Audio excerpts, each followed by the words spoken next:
kita ataupun kesuksesan sebuah keluarga akan habis pada generasi yang ketiga? Apakah benar generasi ketiga setiap keluarga itulah yang akan meruntuhkan warisan dari generasi-generasi sebelumnya? Nah, mari kita sekarang pelajari dari salah satu dari 7 kota di wilayah Turki itu, yaitu tentang kota Sardis. Mari kita kupas tentang kelemahan dari keluarga-keluarga yang ada di kota Sardis. Dikatakan kota Sardis disebutkan keluarga-keluarganya tidak satu pun dari pekerjaan mereka yang didapati sempurna, di mana Rasul Yohanes mendapatkan nubuatan tentang kota Sardis ini, dan Tuhan memberikan pengertian bahwa keluarga-keluarga di situ disebutkan tidak satu pun dari pekerjaanmu aku dapati sempurna. Nah, bagaimana kita bisa belajar dari kesalahan dari keluarga-keluarga ini? Apakah saat-saat ini kita mungkin mengenal atau menduga adanya era era elektronik, dan kota Sardis mungkin ada perkembangan-perkembangan baru mirip seperti era yang akan melumat profesi-profesi di kota Sardis sampai habis. Wow, dan ini merupakan sesuatu yang sangat sadis dikatakan ya. Maka pada saat kita honeymoon kedua, maka kita pada saat mengadakan bulan madu kedua, saat itulah kita menguliti kelemahan kita. Jangan sampai apa yang terjadi di kota Sardis terjadi dalam kehidupan rumah tangga kita di zaman modern ini. Mungkin ada beberapa dari bapak ibu suami istri yang berkesempatan mengadakan honeymoon yang kedua. Nah, saat-saat semacam itulah sebagai saat yang paling tepat untuk kita belajar dari kesalahan. Tentu saling rendah hati dan banyak berbincang berduaan saja, sehingga kita bisa mengambil makna yang sangat penting dan menghindari kesalahan-kesalahan kota Sardis. Jika ada kesaksian atau pendapat atau pengalaman yang mirip-mirip dengan kelemahan yang terjadi di kota Sardis, silakan ditulis di kolom komentar supaya bisa menjadi berkat bagi saudara kita atau rumah tangga yang lain. Nah, pada episode kali ini khusus kita akan menguliti kira-kira potensi yang ada di saat ini apa yang memungkinkan kota Sardis runtuh supaya kita bisa menghindarinya. Yuk kita mulai. Kalau kita ingat lagi dalam kitab Ulangan pasal yang ke-24 ayat yang kelima, betapa pentingnya masa-masa awal pernikahan. Dikatakan selama 1 tahun pertama kita harus fokus untuk saling menyenangkan. Berarti harus belajar dengan sangat serius, benar-benar fokus untuk mengamati pola berkeluarga yang salah dari keluarga-keluarga yang lain. Dan sekarang ini ada satu contoh yang mudah kita pelajari, yaitu ada contoh-contoh yang tidak perlu dicontoh dari keluarga-keluarga di kota Sardis. Di dalam kitab Wahyu pasal yang ketiga ayat yang pertama, firman Tuhan menegur keras jemaat atau keluarga yang ada di kota Sardis. Firman Tuhan berkata, tuliskanlah kepada malaikat jemaat di Sardis, aku tahu segala pekerjaanmu, engkau dikatakan hidup padahal engkau mati. Bangunlah dan kuatkanlah apa yang masih tinggal, yang sudah hampir mati. Sebab tidak satu pun dari pekerjaanmu aku dapati sempurna di hadapan Allahku. Wah, ini sesuatu yang sangat memprihatinkan. Mungkin inilah yang menjadi faktor utama mengapa kota Sardis akhirnya runtuh dan kita hanya menemukan puing-puingnya saja. Kota Sardis, kota yang sangat besar, yang berkembang dengan pesat dan dipenuhi dengan gereja-gereja besar, dengan keluarga-keluarga yang sukses. Namun Tuhan menilai secara rohani, engkau dikatakan hidup padahal engkau mati, dan bangunlah dan kuatkanlah apa yang masih tinggal, yang sudah hampir mati. Berarti ada sesuatu yang masih bisa diselamatkan, yaitu kuatkanlah apa yang masih tinggal, yang sudah hampir mati. Sebab tidak satu pun dari pekerjaanmu aku dapati sempurna di hadapanku. Nah, pada masa honeymoon yang kedua, honeymoon yang spesial, bulan madu yang khusus, yang kita harus dengan hati yang terbuka, berkesempatan untuk menguliti kelemahan dalam berumah tangga, mungkin kelemahan yang ada di pohon keluarga kita, di family tree kita masing-masing ya. Keluarga besar suami, keluarga besar istri, mungkin ada unsur-unsur yang mirip-mirip dengan kota Sardis ya, yang hancur secara sadis sehingga benar-benar habis. Nah, kita akan belajar jangan sampai kita mengalami hal yang serupa. Kita harus terbuka dengan kelemahan dalam berumah tangga, kelalaian pola bergereja sebagai keluarga rohani, dan menegur kesalahan di dunia kerja. Benar-benar saat-saat yang penting, yaitu untuk melakukan introspeksi dan rela belajar dari kesalahan. Karena kita semua paham bahwa seringkali rumah tangga zaman modern ini mengejar apa yang salah. Seharusnya kita cukup dengan memenuhi kebutuhan kita yang sesuai dengan keinginan Tuhan. Tetapi alih-alih kita bisa mengerti atau memahami keinginan Tuhan, justru kita mengejar keinginan duniawi kita, ya, keinginan-keinginan ya yang akhirnya menjerumuskan kita. Itulah yang terjadi bagi 7 kota di Efesus maupun Smyrna, Pergamus, Tiatira, Sardis, Philadelphia, dan Laodikia. Di dalam Wahyu pasal yang kedua dan Wahyu pasal yang ketiga, memang tidak semuanya mendapatkan teguran yang sama keras, tetapi perhatikan bahwa masing-masing dinilai secara keseluruhan. Terlebih adalah tentang apa yang dikejar. Terutama saat ini kita belajar tentang kota Sardis yang mengalami sesuatu yang sangat tragis, ya, bahkan dikatakan habis ya secara sadis. Itulah Sardis.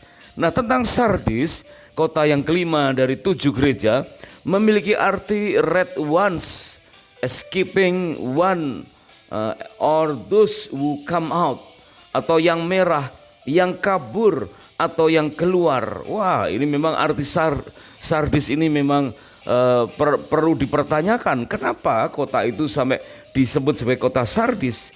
Dan ternyata Tuhan menilai benar-benar tidak satupun dari pekerjaan mereka yang kedapatan sempurna, sehingga mereka mendapatkan seruan untuk bertobat, untuk memakai pakaian putih, yaitu perbuatan-perbuatan benar, supaya namanya tidak dihapus dalam kitab kehidupan.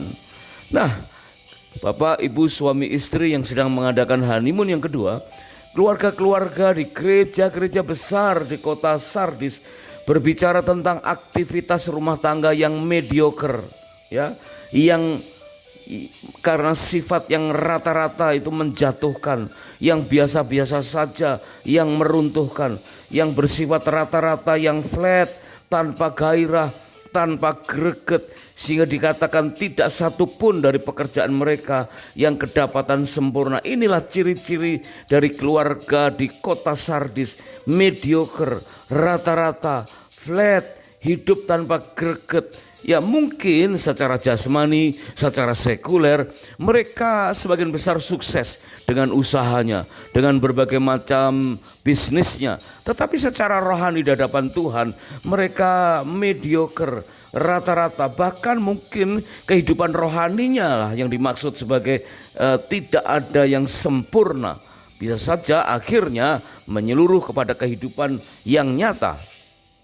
Nah, kita akan lihat bahwa Tuhan Yesus memberikan nasihat agar kita juga dapat memutuskan sendiri apa yang benar, sebab akan terjadi pemulihan segala sesuatu.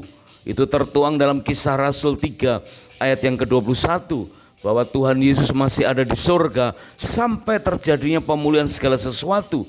Nah, kita bisa memutuskan apa yang perlu kita benahi begitu kita belajar dari kesalahan kota Sardis. Mungkin banyak pengetahuan akan bertambah di tengah-tengah adanya nubuatan tentang akhir zaman. Di dalam Daniel 12 ayat yang keempat dikatakan demikian. Dan keadaan manusia di akhir zaman ini menurut 2 Timotius pasal yang ketiga ayat 1 sama dengan ayat yang ke-7 mungkin mirip seperti yang terjadi di kota Sardis, yaitu bahwa akan datang masa yang sukar. Manusia akan mencintai dirinya sendiri dan menjadi hamba uang, akan membual dan menyombongkan diri, flexing, suka membanggakan diri sebagai kresirih yang tajir. Ya, itulah yang diinginkan sebagian besar anak-anak muda atau keluarga-keluarga zaman sekarang. Tetapi di akhir zaman ini banyak orang yang menjadi pemfitnah, berontak terhadap orang tua dan tidak tahu berterima kasih, tidak mempedulikan agama, tidak tahu mengasihi, tidak mau berdamai, suka menjelekkan orang. Kita lihat saja ya di media-media sosial, banyak hoaks, banyak black campaign, tidak dapat mengekang diri, garang, emosional, suka mengancam, tidak suka yang baik, suka mengkhianat, tidak berpikir panjang, berlagak tahu, lebih menuruti hawa nafsu daripada menuruti Allah. Secara lahiriah mereka menjalankan ibadah mereka, tetapi pada hakikatnya mereka memungkiri kekuatannya. Mungkin inilah tentang kota Sardis, berbicara tentang aktivitas berumah tangga yang mediocre, tetapi yang menjatuhkan, yang biasa-biasa saja, yang flat, tanpa gairah, tanpa greget, sehingga tidak satupun dari pekerjaan mereka yang kedapatan sempurna. Nah, mungkin saat ini kita bisa melihat terjadi perubahan-perubahan dalam banyak hal, terutama dalam pola bekerja. Ya, perubahan pola bekerja yang fundamental, akan terjadi perubahan besar. Mungkin dimulai dari perubahan menengah dan kecil, ya, akan terjadi perubahan konsep produksi. Setelah era abad ini mungkin tiap pekerja dilatih untuk memiliki keterampilan khusus untuk menangani pekerjaan khusus. Kini produksi tergantung pada pengetahuan mereka, pada peran masing-masing yang dapat dikontribusikan. Fleksibilitas dengan sistem shift, perubahan era globalisasi, pengaruh pengetahuan ekonomi dan globalisasi. Orang mulai menyadari bahwa tidak ada pekerjaan yang dapat dipertahankan untuk seumur hidup. Namun seumur hidup kita harus siap untuk menghadapi berbagai perubahan tentang problematika dalam peperangan meniti karir di dunia sekuler.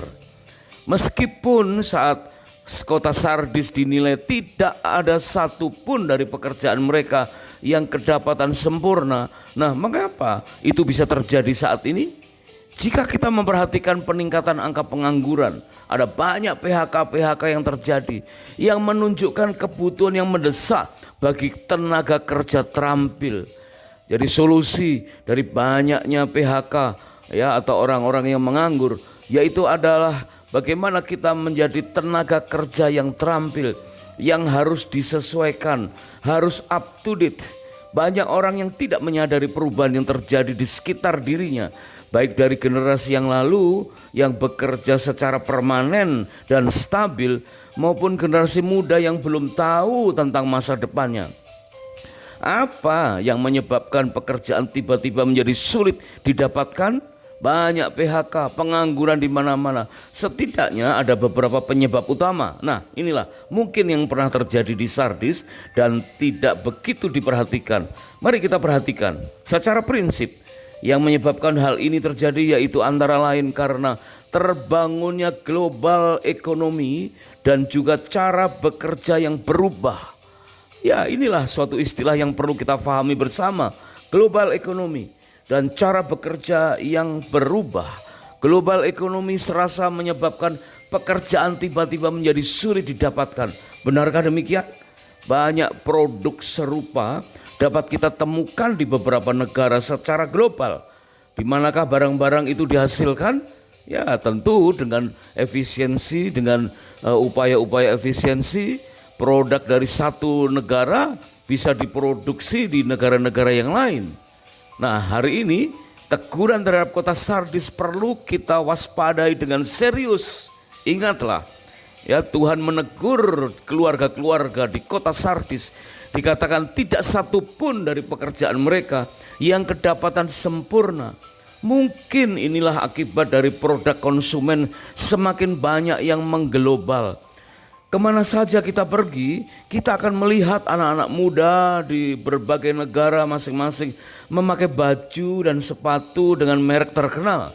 Sebut saja misalnya Adidas, Levi's, Nike, atau merek terkenal lainnya. Sedangkan di Eropa, Timur Tengah, Timur Jauh, Asia, ataupun di Amerika, barang tersebut juga semua sama. Ya, contohnya Yang paling terkenal adalah Adidas yang mudah kita dapati di negara kita. Adidas adalah perusahaan dari Jerman, tetapi dikerjakan di mana-mana dengan pertimbangan kos dan efisiensi. Ini berarti bahwa tenaga kerja Indonesia harus mampu menguasai alih teknologi agar dapat mengerjakan produk dengan merek tersebut pada pabrik yang didirikan di negara kita. Demikian pula banyak pekerjaan berubah karena kebutuhan konsumen. Sebagai contoh, sampai akhir tahun 70-an, ya mungkin sudah agak lalu, beberapa dekade yang lalu, ya, kita bisa melihat di pelabuhan-pelabuhan banyak orang bekerja untuk memindahkan barang-barang dari kapal dengan truk dan forklift yang jumlahnya sangat banyak orang. Sekarang hampir semua barang-barang tersebut dikapalkan dengan kontainer-kontainer, dipindahkan dengan crane. Cukup dengan seorang crane operator saja untuk memindahkan kontainer-kontainer ke truk-truk dan gudang-gudang di pelabuhan. Bukan karena mereka tidak mau mempekerjakan kuli pelabuhan, tetapi mereka ingin agar barang-barang ditangani dengan aman tanpa kerusakan, dengan biaya ringan, namun pelayanannya cepat dan prima.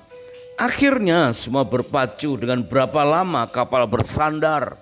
Ada nilai, ada angka dwelling time, karena itu akan menekan kos, menekan biaya dengan efisien. Sehingga teguran kota Sardis, tidak ada satupun dari pekerjaan mereka yang kedapatan sempurna. Mungkin antara lain karena kota Sardis tidak mengikuti perkembangan zaman seperti ini. Nah, jika kita zaman ini tidak antisipasi dengan perkembangan serupa, kita akan mengalami hal yang sama dengan kota Sardis, akan terlibas dengan sadis sampai habis. Nah, akibat dari teknologi sudah merubah banyak bisnis dan industri, sudah membuat lompatan besar untuk menanggulangi biaya melalui peningkatan produktivitas dengan teknologi sistem dan manajemen yang baru. Sehingga pekerjaan diprediksi menjadi semakin banyak dikerjakan paruh waktu secara fleksibel. Mesin-mesin robotik dan komputerisasi, delivery service, mail order, online business, telemarketing, call center, bahkan saatnya era secara menyeluruh akan diberlakukan. Dan jangan heran jika outsourcing menjelma menjadi makhluk yang manusiawi. Banyak perusahaan yang semakin cenderung menggunakan hanya staf inti saja, hanya beberapa orang yang multi talent. Untuk operasional rutin cukup dikendalikan oleh beberapa staf dan membayar tenaga expert atau ahli untuk konsultasi singkat saja. Selebihnya menggunakan tenaga kerja outsourcing, sehingga tenaga inti yang terbatas akan mengurangi biaya tetap. Inilah mungkin yang terjadi bagi kota Sardis. Keluarga-keluarganya dikatakan, aduh pernikahannya sih baik-baik saja, ya. Tetapi dikatakan mereka disebut hidup tapi sesungguhnya mati. Ya, mereka seperti tidak bergairah karena tidak satu pun dari pekerjaan mereka yang didapati sempurna. Nah, keadaan seperti itulah yang bisa-bisa terjadi dalam kehidupan kita saat ini. Jika kita melihat atau mendengar ada banyak PHK, banyak pengangguran, atau mungkin keluarga kita mengalami hal yang serupa,